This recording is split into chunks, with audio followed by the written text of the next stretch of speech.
As the Ashes of 4 years ago rolled on, there was talk about whether it might feature the worst Australian side to dish out a 5-test whitewash. 4 years later, the same question has arisen about the current team.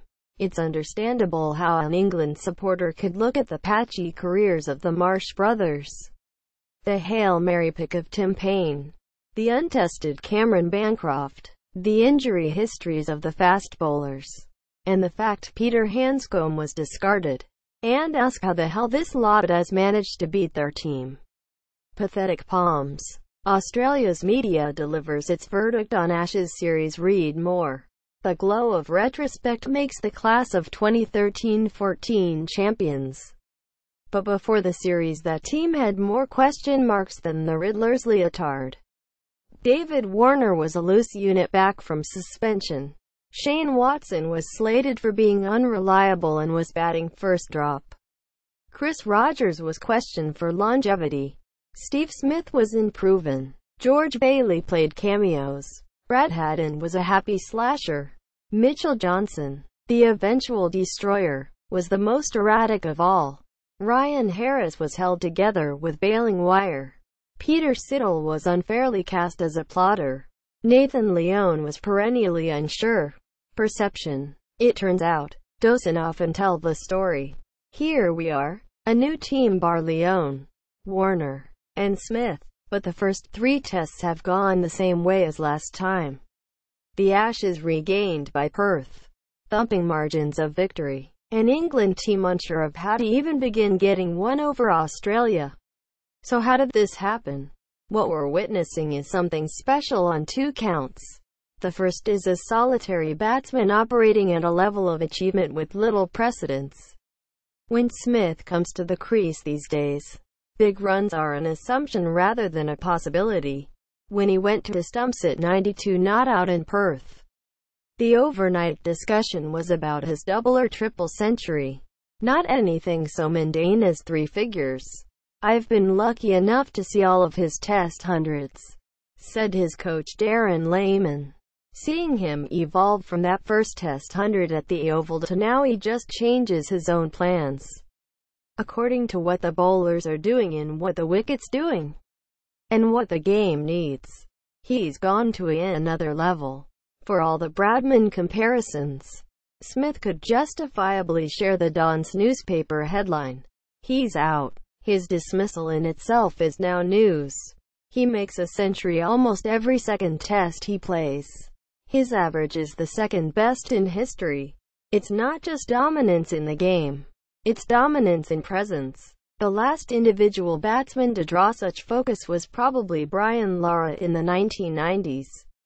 But he had a sense of being under siege, making up for inadequate teammates. Perhaps this makes his achievements more laudable, but Smith's are more effective. Where Lara had his back to the wall, Smith can advance. Facebook, Twitter, Pinterest. Steve Smith has been imperious at the crease this Ashes series. Photograph. Paul Kane, Getty Images. He can because of an asset few have had. The other special thing we're seeing in this series is a 3-part bowling attack combining genuine quality with genuine pace. Patrick Cummins, Mitchell Starc, and Josh Hazlewood have devastated. On the first day at Perth, they had the fastest average bowling speed as a trio since records were kept.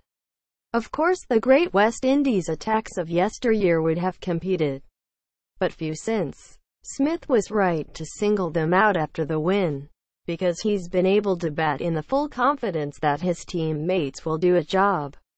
Our bowlers, to take 20 wickets in every game. We haven't won a toss. We've probably had the toughest of the conditions to bowl in. The 3 quicks and Nathan Lyon have done a fantastic job to take 60 wickets over the last 3 games. It was telling that Smith also praised his medical staff, who kept the injury-prone Starc and Cummins together through 3 test wins.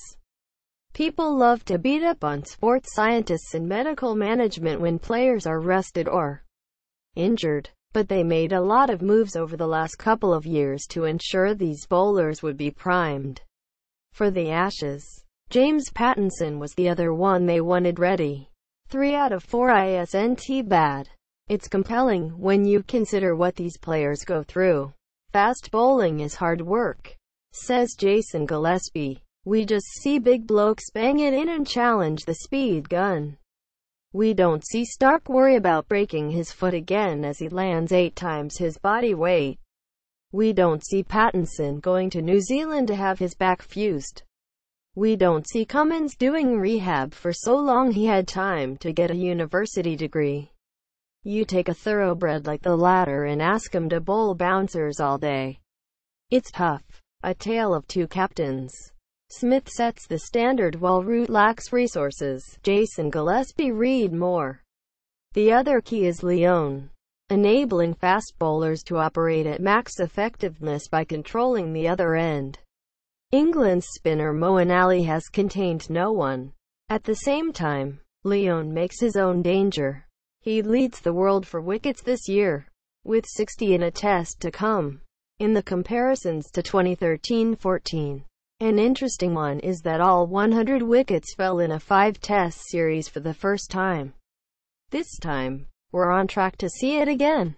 Around Smith and his bowlers, the others have filled necessary gaps. Everyone has contributed at least one score. Lemon's take on his panel's controversial selections was typically simple.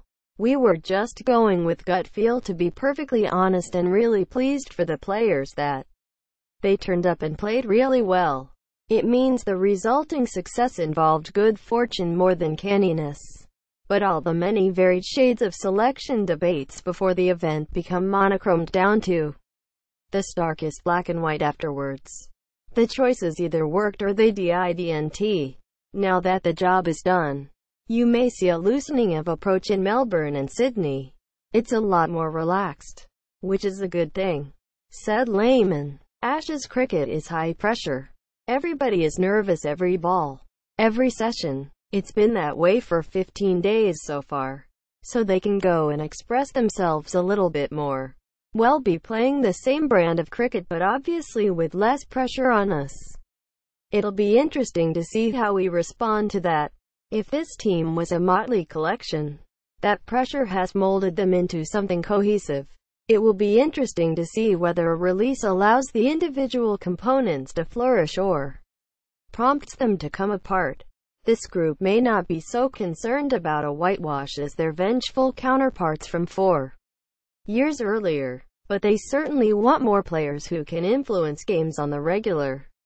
That period of development starts now.